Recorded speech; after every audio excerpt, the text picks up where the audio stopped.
Nursing officer YouTube channel most welcome. हमारा आज का वीडियो सिजेरियन। मैं उसमें एक कमेंट्स बहुत ज़्यादा देखा कि सर हमारे सिजेरियन डिलीवरी एक बार या दो बार हो चुकी है, या तो वो ट्रांसवर्स हुई है या लॉन्गिट्यूडनल हुई है, तो आगे हमारा दूसरे बच्चे में भी क्या नॉर्मल डिलीवरी हो सकती है। मैं हूं mister Shyam, nursing officer AIIMS के अंदर। तो आपको मैं बताऊंगा कि कौन कौन से ऐसे संकेत हैं तो आपको दोबारा भी सिजेरियन डिलीवरी होगी, हो सकता है सिजेरियन डिलीवरी नहीं हो। तो पिछले क्या प्रॉब्लम रही होगी ये तो मैं नहीं जान पाऊंगा क्योंकि मैं भगवान तो हूं नहीं, पर आपको मैं कुछ ऐसे संकेत बताऊंगा, उनको अगर आप इस वीडियो में पूरा देख लोगे आपको पता चल जाएगा कि आपके पिछले बेबी में क्या प्रॉब्लम रही होगी। आपको जरूर आपको डॉक्टर ने बताया होगा और उसी संकेत को मैं आपको बताऊंगा, तो आप पहचान जाना। जो पहला फर्स्ट संकेत आता है सेंट्रल प्लेसेंटा प्रीविया, ये मेडिकल टर्म है। मैं आपको बताऊंगा सेंट्रल प्लेसेंटा प्रीविया क्या होता है। देखो ये यूट्रस है, यूट्रस यानी बच्चेदानी, बच्चेदानी में बच्चा होता है। नॉर्मली प्लेसेंटा ऊपर या साइड में या नीचे साइडों में लगता है, पर कभी कभी ऐसी कंडीशन होती है जो बच्चेदानी का मुंह होता है नीचे, यहाँ देखिए ये प्लेसेंटा यहाँ लगा हुआ है। अगर पिछली डिलीवरी आपकी सिजेरियन हुई थी, अगर इसकी वजह से हुई थी, यानी जो प्लेसेंटा बच्चेदानी के मुंह में लग गया नीचे, इसकी वजह से हुई थी, तो अगली बार हो सकता है बच्चे का प्लेसेंटा आपके नॉर्मल साइडों में लगे या ऊपर लगे। मोस्टली साइडों में लगता है, आगे की साइड या पीछे की साइड, नीचे और ऊपर नहीं लगता। ऊपर भी लगेगा तो इतनी प्रॉब्लम नहीं है, नीचे अगर लगता है और वो बच्चेदानी का मुंह को बंद कर लेता है तो बच्चा नीचे कैसे आएगा। जब बच्चेदानी को मुंह को ही बंद कर लिया तो नीचे नहीं आ पाएगा। जब बच्चा नीचे नहीं आ पाएगा तो बच्चे की नॉर्मल डिलीवरी कैसे होगी, ये पॉसिबल ही नहीं है। तो डॉक्टर को सिजेरियन डिलीवरी करनी पड़ती है।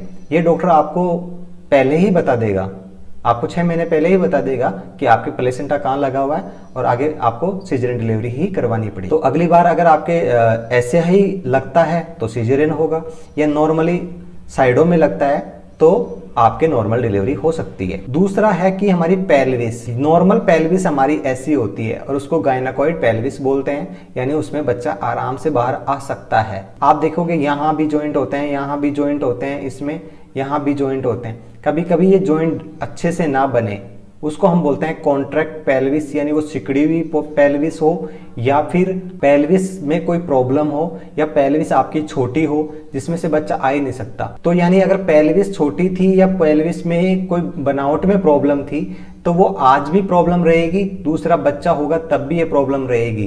तो अगर पेल्विस की बनावट में प्रॉब्लम है, उसकी शेप और साइज यानी उसका आकार में जो नॉर्मल होनी चाहिए थी ऐसी नॉर्मल होनी चाहिए थी, ये आप ऊपर वाले देखो ये इसकी तरह नहीं है, तो ऐसी प्रॉब्लम हो दोबारा भी सिजेरियन डिलीवरी ही होगी। नेक्स्ट पॉइंट मैं बात करूंगा, पेल्विस में मांस और कोई गांठ बन जाए, इस वजह से भी सिजेरियन डिलीवरी डॉक्टर को करनी पड़ती है। एडवांस कार्सिनोमा ऑफ सर्विक्स, यानी आपकी जो सर्विस बच्चेदानी की मुंह है इसमें भी कैंसर हो जाए एडवांस स्टेज, तो उस कंडीशन में भी बच्चे को सिजेरियन डिलीवरी के द्वारा ही बाहर निकाला जाता है। वेजाइना स्टेनोसिस और अट्रेसिया, इसका मतलब आपकी जन्मजात या तो वेजाइना बहुत छोटी बनी है या उसमें कोई रुकावट आ रही हो, पूरी डेवलप नहीं हुई हो, रुकावट आ रही हो, तो इस कंडीशन में भी सिजेरियन डिलीवरी करनी पड़ती है। अगर ये प्रॉब्लम रही होंगी पहले तो आगे भी ये प्रॉब्लम रहेंगी, क्योंकि कैंसर भी लगभग ख़त्म नहीं होता एडवांस। और दूसरा पेल्विस में जो डिस्पोर्शन है, पेल्विस की साइज शेप में, ये वेजाइना की साइज शेप में प्रॉब्लम है, तो ये जन्मजात भी होती हैं कई बार। तो इस वजह से ये प्रॉब्लम आज है तो आगे भी रहेंगी आपके अंदर, तो सिजेरियन डिलीवरी की पॉसिबिलिटी 100% है। अब आगे जो जो मैं कंडीशन बताऊंगा उसमें हो सकता है कि सिजेरियन डिलीवरी भी हो सकती है, नॉर्मल डिलीवरी भी हो सकती है। अब ये सिजेरियन डिलीवरी, जैसे अगर आपकी जो पिछली सिजेरियन डिलीवरी हुई है उसकी वजह से भी सिजेरियन डिलीवरी हो सकती है। आपके पहले जो कट लगा था, आपको बाहर से एक कट दिखाई देता है, अंदर भी एक जो बच्चेदानी है उस पर एक कट होता है।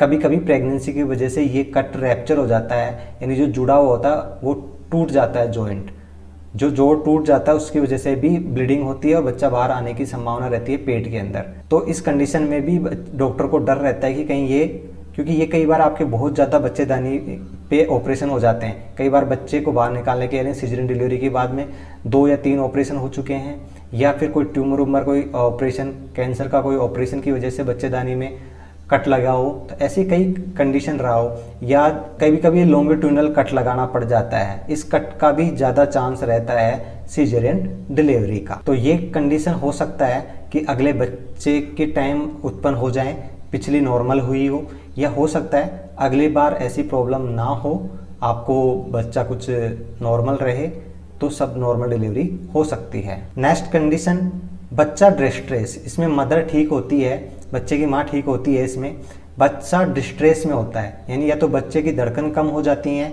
या डॉक्टर को बच्चे की धड़कन सुनाई नहीं देती। इस वजह से बच्चे का कुछ नुकसान ना हो जाए, हानि ना हो जाए, इस वजह से इमरजेंसी सिजेरियन डिलीवरी कर देता है डॉक्टर। नॉर्मल डिलीवरी में टाइम लगता है 12 घंटे 18 घंटे, इतना वेट नहीं कर सकता, कहीं बच्चे की धड़कन कम हो रही है और कहीं ख़त्म ना हो जाए, इस वजह से डॉक्टर सिजेरियन डिलीवरी कर देता है। तो पिछले में ये कंडीशन रही होगी तो कोई ज़रूरी नहीं अगली बार भी ये कंडीशन हो सकता है आपका नॉर्मल डिलीवरी हो सकता है। एक कंडीशन ये भी हो सकती है, जो बच्चे की अम्बिलिकल कॉर्ड है, ओन्नाल है, वो गले पे आटा दे रखी हो, ठीक है, ऐसी कंडीशन में तो बच्चा इस वजह से नीचे नहीं आता, और बच्चा नीचे आता है तो यहाँ गांठ लग जाती है गले पे, इस वजह से भी बच्चे को हानि हो सकती है। तो डॉक्टर इस वजह से को देखते हुए भी वो सिजेरियन डिलीवरी कर देता है।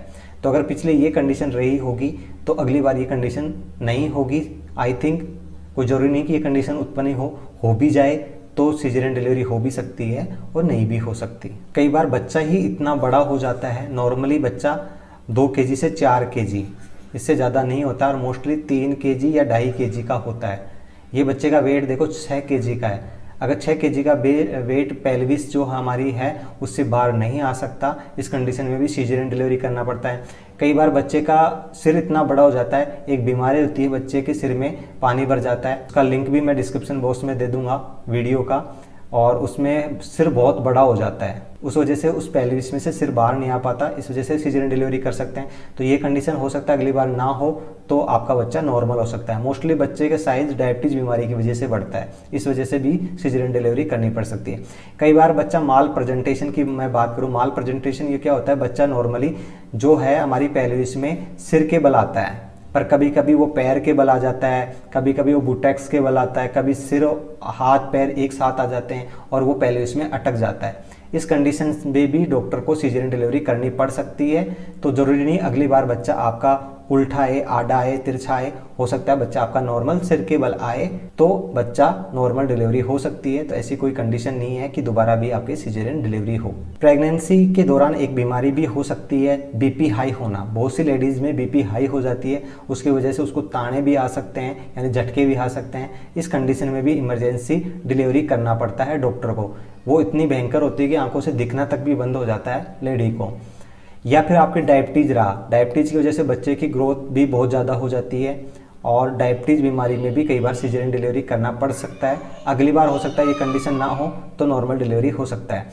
कई बार बच्चे की जो ओन्नाल है, अम्बिलिकल कॉर्ड है, जो बच्चे की मुंहदानी पे आके भी चिपक जाती है। इस वजह से जब ये बच्चेदानी का मुंह खुलता है तो वहाँ से बच्चेदानी का एक तरह से मुंह टूटता है, तो वहाँ से ब्लड आता है। तो कई बार वो बच्चे की जो ओन्नाल है उससे भी ब्लड आना स्टार्ट हो जाता है। इस कंडीशन में बच्चे को ब्लड लॉस होकर हानि हो सकती है, इस वजह से डॉक्टर सिजेरियन डिलीवरी कर देता है। ये कंडीशन आपको डॉक्टर पहले ही बता देगा। मैंने कुछ पॉइंट ऐसे बताया जिसमें सिजेरियन डिलीवरी कराना पड़ेगा, कुछ पॉइंट ऐसे हैं जिसमें नॉर्मल भी हो सकता है, सिजेरियन डिलीवरी भी हो सकता है। तो आप इस वीडियो को देख के अंदाज लगा लिया होगा, इतनी टेंशन लेने की जरूरत नहीं है। तो ये मेरा चैनल था नर्सिंग ऑफिसर, आपको जरूर पसंद आ रहा होगा तो इसको प्लीज़ सब्सक्राइब करें।